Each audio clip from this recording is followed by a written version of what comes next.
અખિલ ભારતીય રાષ્ટ્રીય શૈક્ષિક મહાસંઘ ગુજરાત રાજ્યના આહવાન હેઠળ મોરબી જિલ્લાના શિક્ષકો દ્વારા બીએલએ તોરેખાની ઓનલાઈન કામગીરી અંગે કલેક્ટર તથા પ્રાંત અધિકારીઓને આવેદનપત્ર આપવામાં આવ્યું। ઉલ્લેખનીય છે કે ભારતના ચૂંટણી પંચ દ્વારા જાહેર કરાયેલા મતદાર યાદીની ખાસ સઘન સુધારણા ઝુંબેશ હેઠળ તારીખ 4 નવેમ્બરથી 4 ડિસેમ્બર 2025 દરમિયાન બૂથ લેવલ ઓફિસર દ્વારા ડોર ટુ ડોર જઈ એન્યુમરેશન ફોર્મ ભરવાની કામગીરી હાથ ધરવામાં આવી રહી છે।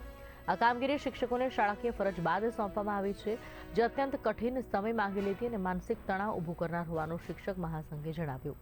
સાથે જ ધરપકડ વોરંટ પ્રથા રદ કરવી, ફરજનો સવાર વહેંચણી સહિતના વિવિધ રજૂઆતો કરવામાં આવી। સમગ્ર રાજ્યની સાથે સાથે મોરબી જિલ્લામાં મતદાર યાદી સુધારણા કાર્યક્રમ સરનો કાર્યક્રમ ચાલુ છે, જેમાં ડોર ટુ ડોર કામગીરી અત્યારે અમારા શિક્ષક બીએલઓ મિત્રો કરી રહ્યા છે। અને ચૂંટણી પંચની સૂચના છે કે સરકારના જે 13 કેડર છે, 13 વિભાગ છે, એમાં સપ્રમાણમાં બધાને બીએલઓની કામગીરી સોંપવી એવી સૂચના છે અને એવો પરિપત્ર પણ છે।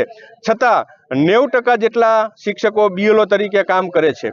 મોરબીના જેટલા બૂથ છે એમાં 90% શિક્ષકો બીએલઓ તરીકે કામ કરે છે। સાથે સાથે જે સહાયકની જ્યાં વધારે મતદારો છે, 1200થી વધારે મતદારો, ત્યાં સહાયકની નિમણૂક કરેલી છે, તો એ પણ બીજા વિભાગના લેવાના બદલે શિક્ષકમાંથી જ લેવામાં આવ્યા છે। પરિણામે મોરબી જિલ્લાની 585 શાળાના 30,000 બાળકો અત્યારે શિક્ષણથી વંચિત છે।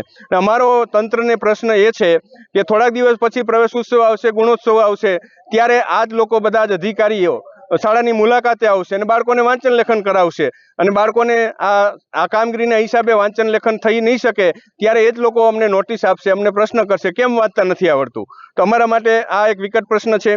બીજું, અત્યારે બીએલઓ ડોર ટુ ડોર કામ કરી રહ્યા છે અને એને ફોર્મ લઈ અને ત્યાં જે તે સુપરવાઇઝર થ્રુ જિલ્લા તાલુકામાં જમા કરવાના છે અને ઓનલાઈન કામગીરી છે એ વહીવટી અને પરિપત્રની સૂચના મુજબ જે તે ઓફિસે કરવાની છે અને અન્ય જિલ્લામાં એની કામગીરી ઓફિસની કામગીરી ચાલુ પણ કરી દીધી છે ઓનલાઈન કરવાની।